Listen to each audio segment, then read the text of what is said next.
नमस्कार, स्वागत है आप सभी का। मैं हूं आपके साथ दीप्ति द्विवेदी और बुलेटिन की शुरुआत बड़ी खबर के साथ करेंगे। इस वक्त की बड़ी खबर आपको बता दें, केजरीवाल सरकार के खिलाफ एलजी का एक्शन। नई एक्साइज पॉलिसी की सीबीआई जांच की सिफारिश की गई है।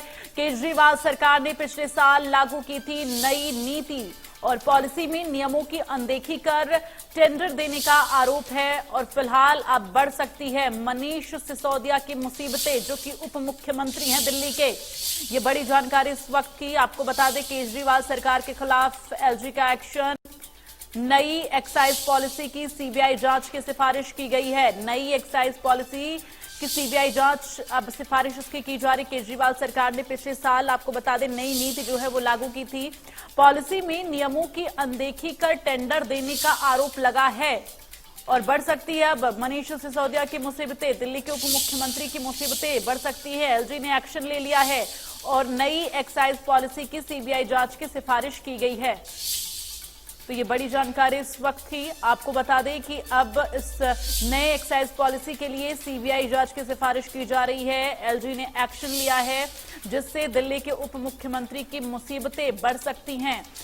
तो अनदेखी की गई है, पॉलिसी में जो नियम है उसकी अनदेखी हुई है। सिसोदिया जी के खिलाफ कोई केस भेजा है सीबीआई को और बहुत जल्दी कुछ दिनों के अंदर सीबीआई मनीष जी को गिरफ्तार करने वाली है। मैंने तो आपको 3-4 महीने पहले ही बता दिया था। इनके लोगों ने हमें बताया था कि मनीष जी को ये गिरफ्तार करने वाले हैं, जल्दी गिरफ्तार करने वाले हैं। 3-4 महीने पहले बताया था। मैंने प्रेस कॉन्फ्रेंस करके उसके बाद अपने कई भाषणों में, असेंबली में मैंने कहा था कि ये मनीष को गिरफ्तार करने वाले हैं। तो 3-4 महीने पहले जब इनके लोगों ने मुझे बताया कि मनीष जी को गिरफ्तार करने वाले हैं, मैंने कहा मनीष ने क्या कर दिया, क्या केस है? तो उन्होंने बताया अभी कोई केस नहीं है, कुछ मिला नहीं है, ढूंढ रहे हैं, कुछ बना रहे हैं। तो अब हमारे देश के अंदर एक नया सिस्टम लागू किया गया है। पहले यह तय किया जाता है कि किस आदमी को जेल भेजना है और फिर उसके खिलाफ एक मनगढ़ंत झूठा केस बनाया जाता है और उसे जबरदस्ती जेल भेजा जाता है। एक नया सिस्टम हमारे देश के अंदर अब लागू हुआ है। मीडिया से अभी तक जो मुझे पता चला है कि जो ये आरोप प्रत्यारोप लगाए जा रहे हैं, मैंने सारा अभी चेक कराया। पूरा का पूरा केस बिल्कुल झूठा है, बिल्कुल झूठा है। उसमें रत्ती भर की भी सच्चाई नहीं है। मैं मनीष सिसोदिया को 22 साल से जानता हूं। सन 2000 में पहली बार मिला था मनीष जी से। एक बेहद कट्टर ईमानदार आदमी है, कट्टर देशभक्त आदमी है। हमारे देश में पिछले 75 साल में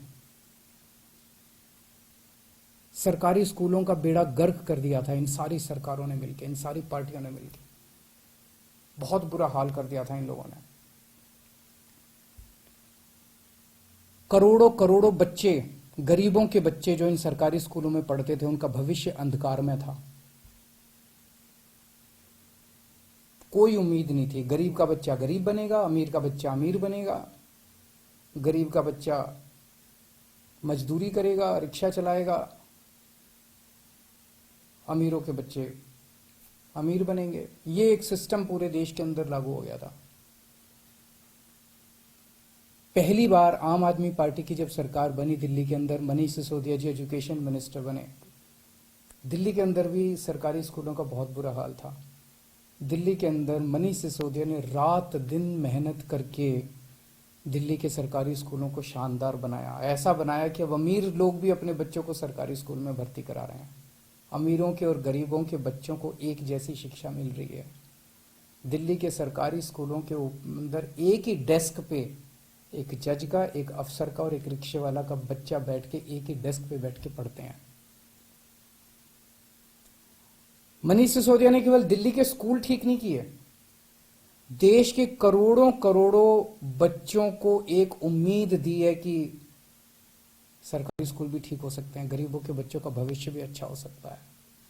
सुबह 6 बजे मनीष सिसोदिया अपने घर से निकल जाते हैं और अलग अलग स्कूलों के अंदर दौरा करते हैं, सरकारी स्कूलों के अंदर दौरा करते हैं। मैं पूछना चाहता हूं, कौन भ्रष्टाचारी ऐसा है इस दुनिया के अंदर जो सवेरे 6 बजे उठ के स्कूलों के दौरे पे निकल जाता है, बच्चों का भविष्य बनाना चाहता है? कौन भ्रष्टाचारी ऐसा है? तो जेल से हमें डर नहीं लगता। हमें इनको थोड़ा सा ये लोग समझ लें कि इनको लगता होगा जेल से हमें डर नहीं लगता। तुम लोग सावरकर की औलाद हो जिसने अंग्रेजों से माफी मांगी थी।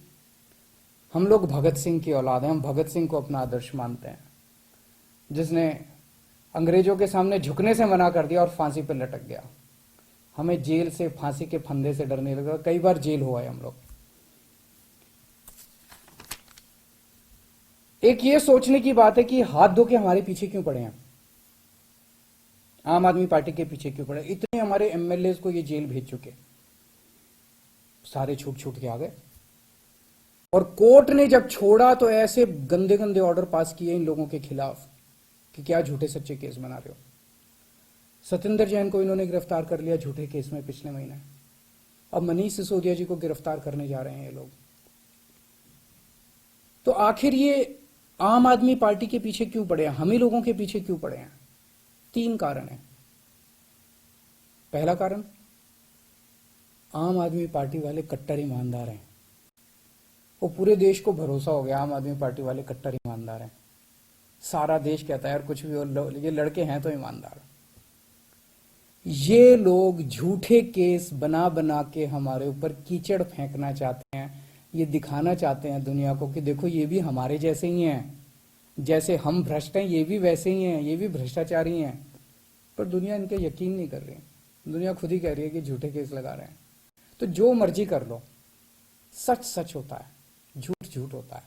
जितना मर्जी कीचड़ तुम फेंक लो, कीचड़ चिपक नहीं रहा हमारे ऊपर। पाक साफ है हम लोग, सच्चाई के रास्ते पे चलते हैं, भगवान हमारे साथ है। दूसरा कारण, ये हमारे पीछे क्यों पड़े हैं हाथ धो के? जब से पंजाब में आम आदमी पार्टी जीती है, पूरे देश के अंदर आम आदमी पार्टी की आंधी आ रही है। पूरे देश के अंदर आम आदमी पार्टी की चर्चा हो रही है। पूरे देश में आम आदमी पार्टी फैल रही है। ये उसे रोकना चाहते हैं। ये नहीं चाहते कि आम आदमी पार्टी पूरे देश के अंदर इनकी टक्कर में खड़ी हो। पर मैं इन्हें कहना चाहता हूं, तुम जो मर्जी कर लो, आम आदमी पार्टी को पूरे देश में फैलने से कोई नहीं रोक सकता। आम आदमी पार्टी पूरे देश के लोगों की उम्मीद बन चुकी है। देश के अंदर हर आदमी चाहता है मेरे बच्चे को अच्छी शिक्षा मिले। देश के अंदर हर आदमी चाहता है मेरे परिवार को अच्छा इलाज मिले। देश के अंदर हर आदमी चाहता है हमें 24 घंटे बिजली मिले, अच्छी सड़कें मिले, अच्छा पानी मिले, अच्छी बिजली मिले, फ्री बिजली मिले। सब लोग अच्छी सुविधाएं चाहते हैं। हर आदमी चाहता है देश के अंदर भ्रष्टाचार खत्म हो। हर आदमी चाहता है मेरा देश दुनिया का नंबर 1 देश बने। अब आम आदमी पार्टी से ही उम्मीद है पूरे देश के लोगों को, उसको फैलने से कोई नहीं रोक सकता। एक अंग्रेजी में कहावत है, no one can stop the idea whose time has come. Aam Aadmi party's time has come, India's time has come. Bharat का समय आ चुका, अब कोई नहीं रोक सकता। और तीसरा कारण, ये क्यों हमारे पीछे हाथ धो के पड़े हैं, दिल्ली के कामों को रोकना चाहते हैं। दिल्ली के अंदर जो शानदार काम हो रहे हैं, सिंगापुर की सरकार पूरे दुनिया के मेयर बुलाए उन्होंने, और केजरीवाल को बुलाया कि आके इनको जरा सा सिखाओ कि आप दिल्ली में क्या काम कर रहे हो। इससे बड़ी गर्व की बात क्या हो सकती है? दिल्ली के कामों की पूरी दुनिया में चर्चा हो रही है। ट्रंप साहब की वाइफ आई थी, वो हमारे स्कूल देखने जाती हैं। ये हमारे दिल्ली के कामों को रोकना चाहते हैं। खासकर दिल्ली में एजुकेशन और हेल्थ में बहुत शानदार काम हुए, इसीलिए उन्होंने पहले हेल्थ मिनिस्टर को जेल में डाला और अब एजुकेशन मिनिस्टर को इन्होंने जेल में डाला। पर मैं दिल्ली के और देश के लोगों को यकीन दिलाना चाहता हूं कि काम नहीं रुकेंगे। इन्होंने सत्येंद्र जैन को 2 महीने से जेल में 2 महीने रख लिया, 3 महीने रख लेंगे, 4 महीने फिर निकल आएंगे, काम फिर चालू हो जाएंगे। मनीष सिसोदिया जी को अब ये जेल भेजेंगे, महीना, 2 महीना, 3 महीना, कब तक जेल में रखेंगे? तो झूठा केस है, कोर्ट में जाके गिर जाएगा, डांट पड़ेगी इनको, देख लेना। मनीष सिसोदिया जी बाहर निकल आएंगे, काम नहीं रुकेगा।